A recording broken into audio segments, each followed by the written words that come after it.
Doctor Sajid Bashir جو مبینہ طور پر بددیانت، زائد عمر اور کرپٹ افسر رہے ہیں، یونیورسٹی سے ریٹائر ہونے کے بعد فروری 2021 سے حالیہ ریٹائرمنٹ تک Lords college of pharmacy Lahore کے پرنسپل کے طور پر تعینات رہے اور ان کی دوبارہ تقرری باوجود مبینہ بدعنوانیوں کے پاکستان کی تعلیمی اور صحت کے نظام کے لیے خطرہ ثابت ہوئی۔ بھرتی کے عمل کا جائزہ لینے سے معلوم ہوتا ہے کہ پروفیسر آف فارمیسی کے عہدے کا اشتہار 1 نومبر 2009 کو روزنامہ جنگ میں شائع ہوا، جس کی آخری تاریخ 31 دسمبر 2009 مقرر کی گئی تھی اور ڈاکٹر ساجد بشیر نے درخواست دی اور اہلیت کے معیار کے مطابق مقامی اور غیر ملکی ماہرین کی تشخیص کے بعد ان کی تقرری کے لیے سلیکشن بورڈ نے 20 اور 21 مارچ 2012 کے اجلاس میں سفارش کی، جس کے بعد وائس چانسلر نے 22 مارچ 2012 کو یونیورسٹی آرڈیننس 2002 کی دفعہ 13(3) کے تحت انہیں تعینات کیا اور سنڈیکیٹ نے 9 جولائی 2012 کو اس کی منظوری دی۔ تاہم ان کی تقرری کو متعدد عملی خلاف ورزیوں کا حوالہ دیتے ہوئے چیلنج کیا گیا، بشمول جانبدار ماہرین کے ذریعے نظام کی چالاکی سے تقرری کروانے کے الزامات۔ اس ضمن میں بھرتی کی خلاف ورزیوں کے مخصوص الزامات میں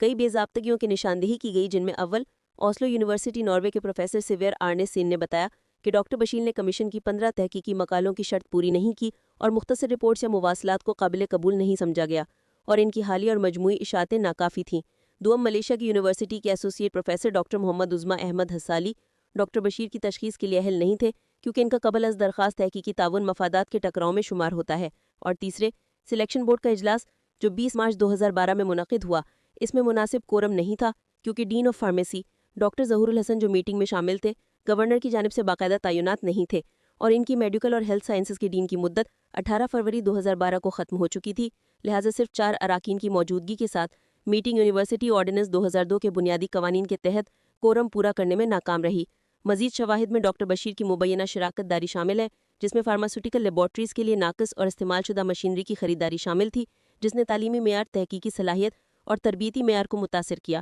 اور اس کے ساتھ ساتھ ادارے دی پردہ پوشی اور ترانت کی بھی کافی دیکھنے میں آئی، کیونکہ یونیورسٹی کی انتظامیہ پر الزامات لگے کہ انہوں نے ڈاکٹر بشیر کی تقرری کی حفاظت کے لیے اہم معلومات چھپائیں اور اسسٹنٹ رجسٹرار کے 4 نومبر 2021 کی خط و کتابت جو کمیشن کے متعلقہ ڈویژن کو بھیجی گئی، اس پر حقائق کو مسخ کرنے اور ریکارڈ چھپانے کا الزام تھا، اور گورنر کے احکامات اور ہائی کورٹ کی ہدایت کے باوجود یونیورسٹی یہ غیر متسلسل اور گمراہ کن جوابات دیے، جس سے بددیانت افسران جیسے ڈاکٹر بشیر کے لیے احتساب سے بچنے اور بااثر عہدے حاصل کرنے کا رستہ ہموار ہوا۔ اگرچہ اس سلسلے میں سنڈیکیٹ نے ایک تحقیقاتی کمیٹی تشکیل دی، جس میں وائس چانسلرز، محکمہ ہائر ایجوکیشن کے افسران اور یونیورسٹی کے عہدیداران شامل تھے۔ کمیٹی کو بھرتی کی خلاف ورزیوں کی تحقیقات اور یونیورسٹی کے قوانین کی تعمیل یقینی بنانے کی ذمہ داری دی گئی، تاہم 6 اکتوبر 2025 تک کمیٹی کی تحقیقات کے بارے میں کوئی عوامی تفصیلات جاری نہیں کی گئی، جو شفافیت کے مسائل اور ایسے کرپٹ افسران کو ریٹائرمنٹ کے بعد بھی اثر و رسوخ رکھنے کا خطرہ ظاہر کرتی ہیں۔